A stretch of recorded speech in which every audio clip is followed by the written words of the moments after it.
Olá, louvado seja nosso Senhor Jesus Cristo, para sempre seja louvado. Glória ao Pai, ao Filho e ao Espírito Santo, como era no princípio, agora e sempre. Amém.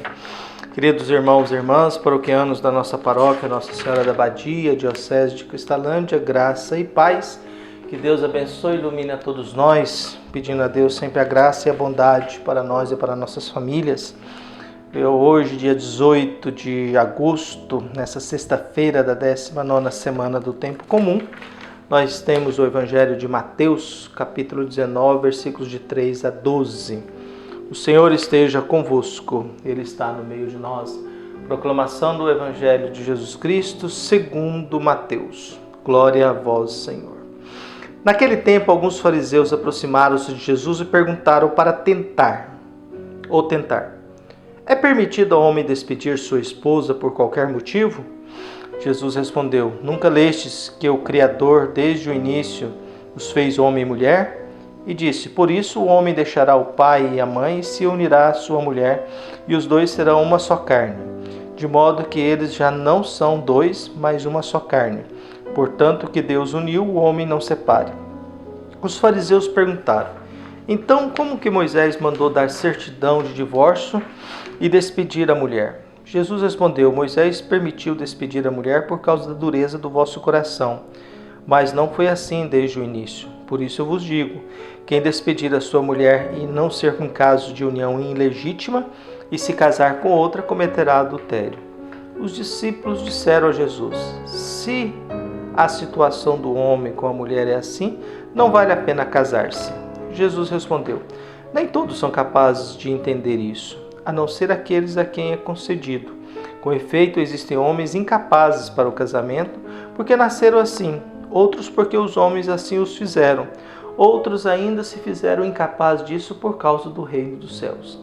Quem puder entender, entenda. Palavra da salvação. Glória a vós, Senhor. Muito bem, a liturgia de hoje fala da dimensão do matrimônio. Para os fariseus, o contrato de matrimônio poderia ser extinto e fazer uma certidão de divórcio. A base da pergunta é se era permitido o divórcio. Moisés disse que sim. E a grande discussão era por qual motivo pode se divorciar. Por qual motivo pode se divorciar? O matrimônio é sempre uma bênção, um sacramento de Deus. É tipo daquele sacramento igual ao batismo. Se batizou, está batizado, casou, está casado. O que a igreja faz não é nulidade, ela reconhece que o casamento não foi nulo. Não é que ela desfaz do casamento. Há casamentos que realmente não são válidos mesmo. A gente celebra por celebrar. Mas ali a gente percebe claramente que não há uma maturidade, uma consciência e não há uma espiritualidade religiosa sobre o sacramento que estão assumindo. Tanto que casamento, às vezes, é só um ato social. O mais importante não é a parte religiosa, o mais importante é a entrada e saída, e as fotos e as músicas. E a parte religiosa é quase uma coisa que, se não precisasse fazer, não se fazia, né? Então a gente tem esse negócio. Aí então a gente tem a dimensão do matrimônio. Pode ou não pode divorciar? E Jesus disse: olha, não seria bom isso não, a não ser por causa ilegítima. A gente não sabe o que é uma causa ilegítima. Talvez casamento de mãe com filho, de pai com filho, talvez isso seja algo ilegítimo.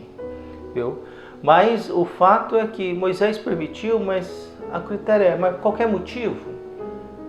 E às vezes as pessoas usavam qualquer motivo, despedia a mulher, pegava a esposa, colocava na rua, e ela que se virasse, ia morar na rua, sem direito a nada, sem nenhuma segurança. Hoje as partes jurídicas nos dão uma proteção no divórcio, mas na época não.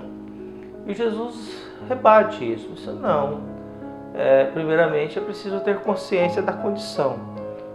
Há alguns que servem para o casamento? Sim, há alguns que servem para o casamento. Outros por alguma coisa do mundo? Não. Outros porque não serve para casar mesmo. Então Jesus abre a possibilidade de que ninguém é obrigado a casar. E às vezes a gente tem essa ideia, essa mentalidade, né, que a gente é obrigado a casar. Não é obrigado a casar. Volta e meia os pessoal pergunta, padre, por que o padre não pode casar? Pessoal, rapaz, olha, eu sempre brinco, né? Pessoal, rapaz, primeira coisa, mulher bonita é um ser muito caro, eu não tenho renda econômica para sustentar uma mulher bonita. Segundo, filho é um trem muito caro, eu também não tenho renda econômica como padre para sustentar filhos, não. Então é melhor eu viver assim. Depois porque eu gosto de ficar sozinho, nunca tive essa pretensão de estabelecer matrimônio na vida. Não tive essa ideia, não. Viu? Mas é importante a coisa assim. Acho que é importante ter a consciência. Quem casa e os casamentos de hoje tem que recuperar a consciência do sacramento celebrado. A gente perdeu o valor do sacramento do matrimônio. A gente perdeu e está perdendo a noção de família. A gente perdeu a maturidade de construir um lar e a responsabilidade de construir um lar. Eu me recordo que perguntaram a um grande jurista brasileiro que tinha perdido a esposa depois de 60 anos de casado, e ele perguntou, o senhor viveu 60 anos de casado? Ele viveu, você disse, vivi e sinto muita falta da minha esposa. E o repórter perguntou, explica isso. E ele deu uma explicação muito interessante. Olha, quando eu casei, eu assumi o propósito de viver para fazer com que a minha esposa fosse feliz. Ao casar, eu assumi este propósito. Eu vou viver, vou fazer de tudo para que a minha esposa seja feliz.